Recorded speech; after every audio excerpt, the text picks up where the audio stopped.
दोस्तों, एक 21 साल का नौजवान जब 70 साल की करोड़पति औरत से शादी करता है तो 7 दिन बाद वो हैरान रह जाता है। उसके पैरों तले जमीन निकल जाती है। आखिर ऐसा क्या हुआ? विकास शर्मा, एक 21 साल का नौजवान, जिंदगी के बोझ तले दबा हुआ था। उसकी मां सविता देवी एक गंभीर बीमारी से लड़ रही थीं। डॉक्टरों ने कह दिया था कि अगर तुरंत महंगा इलाज नहीं करवाया गया तो उनके बचने की उम्मीद बहुत कम है। दूसरी ओर उसकी 18 साल की बहन प्रतीक्षा, जिसने मुश्किल से एक मोतबर कॉलेज में दाखिला लिया था, फीस न भर सकने के कारण पढ़ाई छोड़ने के करीब थी। विकास खुद कानून की पढ़ाई कर रहा था और साथ ही एक मामूली सी इंटर्नशिप भी करता था, लेकिन उसकी कमाई से घर का खर्च मुश्किल से चलता था। ऊपर से उसके पिता के जमाने का भारी कर्ज अब उसके सिर पर था। कर्ज देने वाले रोज धमकियां देते, माँ की दवाइयां उधार लेनी पड़ती और बहन के लिए किताबें खरीदना भी एक सपना बन चुका था। एक दिन जब विकास एक सस्ती चाय की दुकान पर खड़ा अपनी जिंदगी की परेशानियों में उलझा हुआ था, उसे महसूस हुआ कि कोई उसे गौर से देख रहा है। उसने आहिस्ता से सिर उठाया तो देखा कि सामने एक बारूप महिला खड़ी है, जिसकी उम्र तकरीबन 70 साल के आसपास थी। उनकी शख्सियत ऐसी थी कि कोई भी उन्हें नजरअंदाज नहीं कर सकता था। सफेद रंग की कीमती साड़ी, हीरों से सजे नफीस जेवरात और आंखों में झलकता वकार। विकास को समझ में नहीं आया कि इतनी बड़ी हस्ती वहां क्या कर रही थी और वो उसे क्यों देख रही थी। तुम्हारा नाम विकास शर्मा है? औरत की आवाज गहरी थी। तुम्हारी माँ सविता देवी गंभीर बीमारी से लड़ रही हैं और तुम्हारे सिर पर भारी कर्ज है। विकास के हाथ से चाय का गिलास छूट गया। आप कौन हैं? उसने घबरा कर पूछा। अनुराधा देवी मुखर्जी, औरत ने अपना नाम बताया। शायद तुमने मेरे बारे में सुना होगा। विकास को याद आया। मुखर्जी ग्रुप ऑफ इंडस्ट्रीज, देश के सबसे बड़े कारोबारी ग्रुपों में से एक, जिसकी मालकिन थी अनुराधा देवी मुखर्जी। अरबों की दौलत, हाई प्रोफाइल पार्टियां और बेशुमार विवादों से भरा हुआ नाम। लेकिन उस वक्त वो यहाँ क्या कर रही थी और उसे इतनी निजी बातें कैसे मालूम थीं? आप मुझसे क्या चाहती हैं? विकास ने शक से पूछा। अनुराधा देवी ने गहरी सांस ली और कहा, शादी। विकास को लगा कि उसने कुछ गलत सुना है। क्या? हाँ, मैं तुमसे शादी करना चाहती हूँ, अनुराधा देवी ने सपाट लहजे में कहा। विकास के पैरों तले जमीन निकल गई। क्या ये मजाक था? 70 साल की एक अरबपति औरत एक 21 साल के जद्दोजहद करते नौजवान से शादी करना चाहती थी? ये कोई मजाक है? उसने हैरानी से पूछा। नहीं, अनुराधा देवी का चेहरा संजीदा था। अगर तुम मुझसे शादी करोगे तो मैं तुम्हारी माँ का पूरा इलाज करवाऊंगी, बहन की पढ़ाई का खर्च उठाऊंगी और तुम्हारे सारे कर्ज चुका दूंगी। विकास को लगा जैसे वो सपना देख रहा हो। बदले में मुझे क्या करना होगा? कुछ नहीं, बस मेरे कानूनी पति बनना होगा।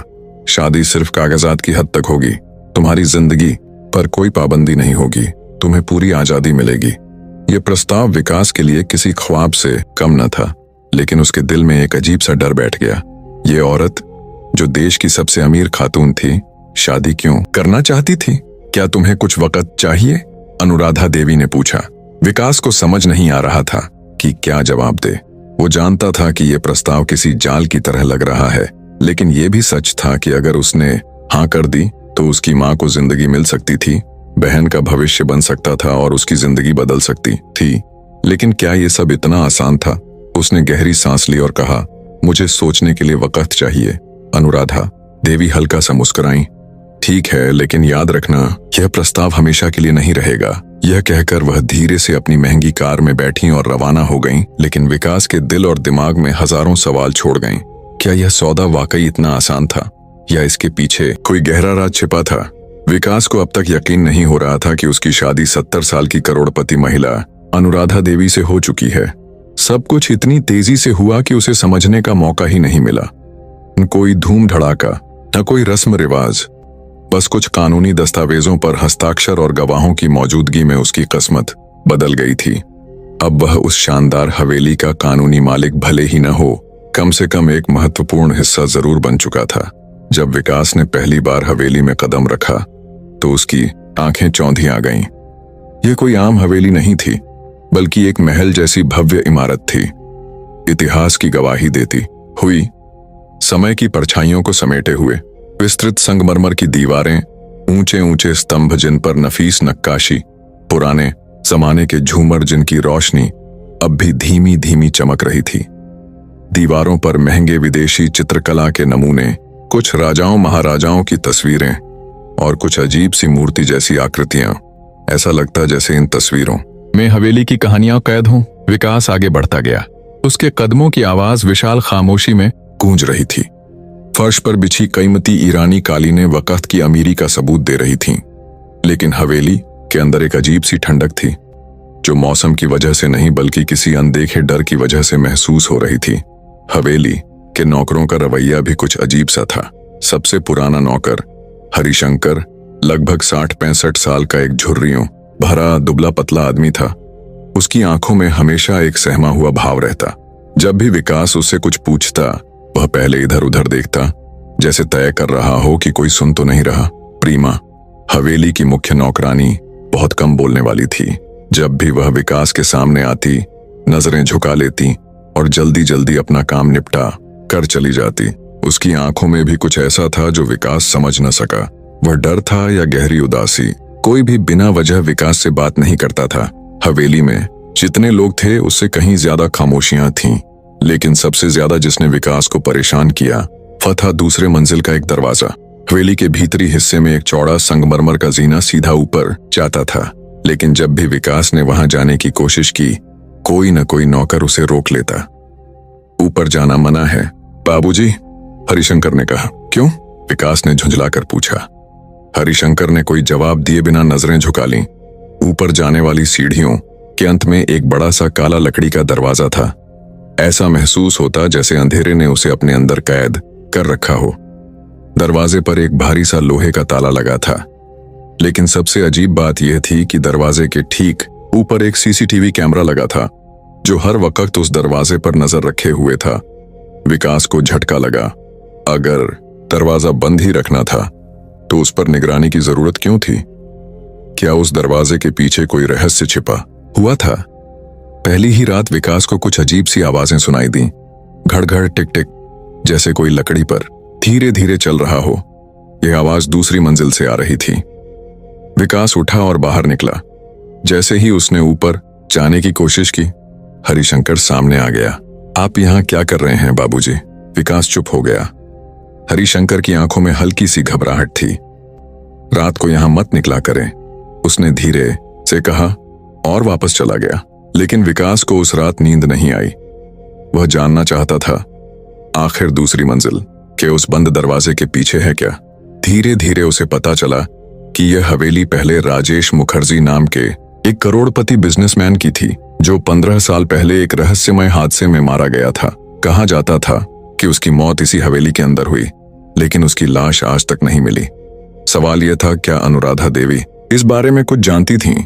क्या राजेश मुखर्जी की मौत सिर्फ एक हादसा थी या फिर कोई साजिश? दिन गुजरते गए और विकास को महसूस होने लगा कि वह एक ऐसी पहेली में फंस चुका है जिसका हल आसान नहीं। हवेली की दीवारें कुछ छिपा रही थीं, लेकिन सवाल यह था, रात का तीसरा पहर था। हवेली के बड़े झूमर की रोशनी धीमी हो चुकी थी। बाहर तेज हवाएं दीवारों से टकरा रही थीं, जैसे कोई गहरा राज सरगोशी कर रहा हो। अंदर खामोशी थी, लेकिन विकास के दिल में तूफान उठ रहा था। उसे अभी अभी पता चला था कि अनुराधा देवी उससे कुछ बड़ा सच छुपा रही है। वह अब तक नहीं जानता कि वह सच क्या है, लेकिन वह जानता था कि जब वह सामने आएगा तो शायद बहुत देर हो चुकी होगी। विकास ने खुद को संभालने की कोशिश की, लेकिन बेचैनी उसके अंदर तूफान की तरह उठ रही थी। ऐसा महसूस हो रहा था जैसे कोई अनदेखी ताकत उसे पुकार रही हो। हवेली के अंधेरे गलियारे, पुराने लकड़ी के फर्श और वह बंद दरवाजा जिस पर हर समय ताला लगा रहता था और जिसे कभी कोई नहीं खोलता। इस वक्त उसकी जिज्ञासा अनुराधा देवी के दफ्तर तक सीमित थी। जब सब कर्मचारी गहरी नींद में थे, विकास उठा, धीरे से कमरे का दरवाजा खोला और बाहर झांका। चारों तरफ सन्नाटा फैला था। चुपचाप कदमों से वह अनुराधा देवी के निजी दफ्तर की ओर बढ़ा। दफ्तर हवेली के पश्चिमी हिस्से में था। पुरानी लकड़ी की अलमारियां दीवारों से जुड़ी खड़ी थीं। बीच में एक बड़ा सा महोगनी का मेज रखा था। विकास ने दरवाजा हिलाया, खुला था। वह दबे कदमों अंदर दाखिल हुआ। कमरे में धीमी सी रोशनी जल रही थी। अलमारियों में ढेरों फाइलें रखी थीं, जिन पर मोटे अक्षरों में बिजनेस डील्स और प्राइवेट कॉन्ट्रैक्ट्स लिखा था। लेकिन उसकी नजर सीधे मेज पर जा पड़ी। वहां कुछ पुराने कागजात और एक मोटा लिफाफा रखा था। उसका दिल जोर जोर से धड़कने लगा। उसने कांपते हाथों से लिफाफा खोला। अंदर से कुछ पुरानी तस्वीरें निकलीं। उन तस्वीरों में 2 लोग खड़े थे, एक उसका पिता देवेंद्र शर्मा और दूसरा राजेश मुखर्जी। विकास की आंखें तस्वीरों पर जम गईं। पापा और राजेश मुखर्जी के चेहरे पर एक अजीब घबराहट थी। फिर उसने तस्वीरों के नीचे रखे 2 खत देखे। एक में लिखा था, अनुराधा, तुमने मेरी जिंदगी बर्बाद कर दी। तुमने मेरे पैसे हड़प लिए, मेरे कारोबार को तबाह कर दिया। मैं तुम पर भरोसा करता था, लेकिन तुमने मुझे धोखा दिया। तुम्हारी वजह से मेरी बीवी और बेटा मुझसे दूर हो गए। एक दिन तुम्हें तुम्हारे किए की सजा जरूर मिलेगी। दूसरे खत में लिखा था, अगर कल सुबह मैं जिंदा न रहूं तो उसका जिम्मेदार कोई और नहीं बल्कि अनुराधा होगी। उसने मुझे मेरी ही कंपनी से निकाल बाहर किया। उसने मेरे सबसे करीबी दोस्त देवेंद्र को मेरे खिलाफ भड़काया और अब मेरे पास कोई रास्ता नहीं बचा। ये आखिरी शब्द पढ़कर विकास का सिर चकरा गया। क्या ये सब सच था? उसने जल्दी जल्दी कागजात पलटने शुरू किए। एक तीसरे कागज में साफ लिखा था कि राजेश मुखर्जी ने आत्महत्या की थी अपने ही बंगले में।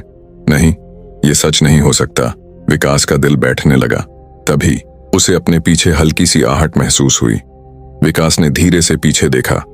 दरवाजे पर अनुराधा देवी खड़ी थीं।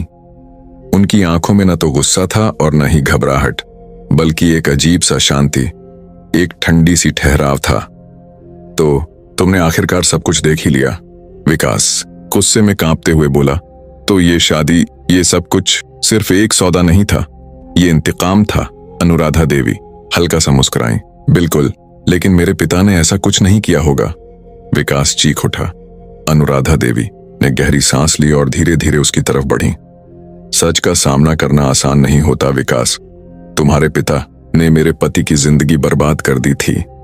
उन्होंने राजेश को आत्महत्या पर मजबूर किया।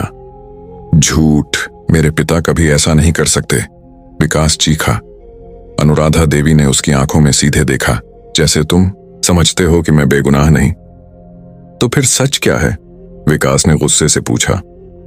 राजेश ने आत्महत्या नहीं की थी विकास, वो आहिस्ते से बोली। उसे मारा गया था। विकास जैसे सन्न होकर रह गया। क्या मतलब? और उसकी मौत की वजह सिर्फ मैं नहीं थी, तुम्हारे पिता भी थे। साक्ष्य कहाँ हैं?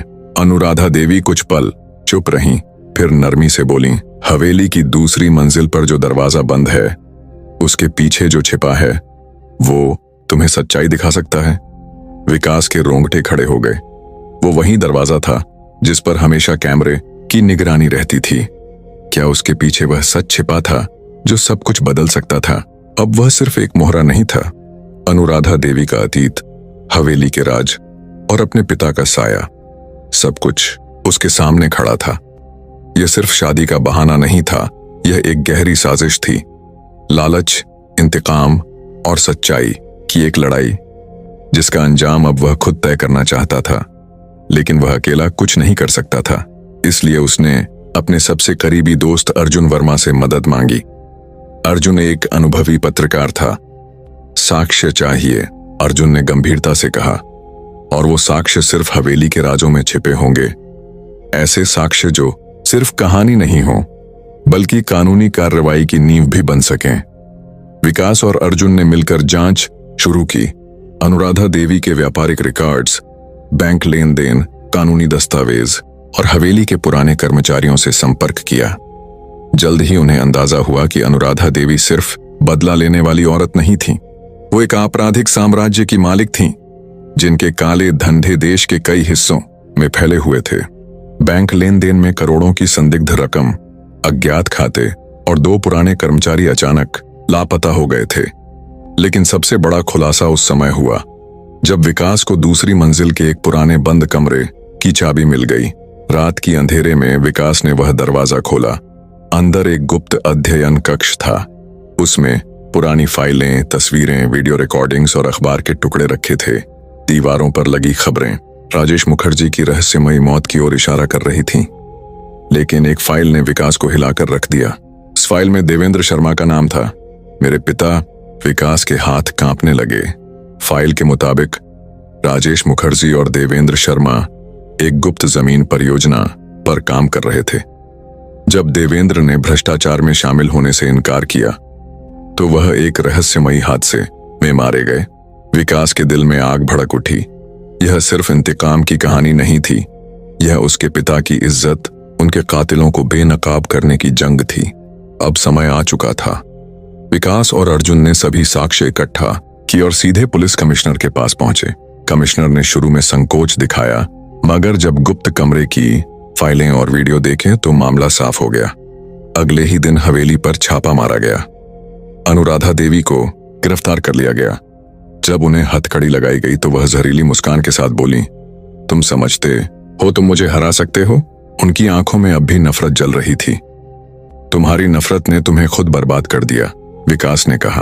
उनका सारा काला धन और गैरकानूनी साम्राज्य तबाह हो चुका था। हवेली नीलाम कर दी गई। सारी संपत्ति सरकार ने जब्त कर ली। जब अधिकारियों ने विकास से पूछा कि क्या वह हवेली लेना चाहेगा तो उसने इनकार कर दिया। नहीं, यह हवेली सिर्फ अतीत के जख्मों की याद दिलाती है। मैं अपनी पहचान खुद बनाऊंगा, बिना किसी साए के।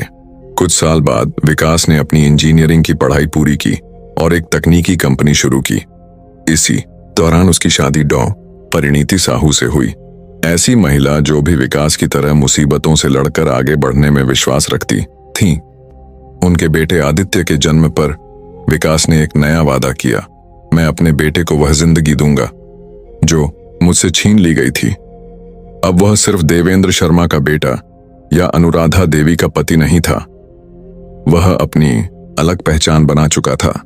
अतीत की काली परछाइयां कभी कभी अब भी उसके सपनों में आती थीं, लेकिन अब वह नहीं डरता था, क्योंकि वह जान चुका था इंसाफ की लड़ाई सिर्फ एक बार नहीं बल्कि बार बार लड़ी जाती है।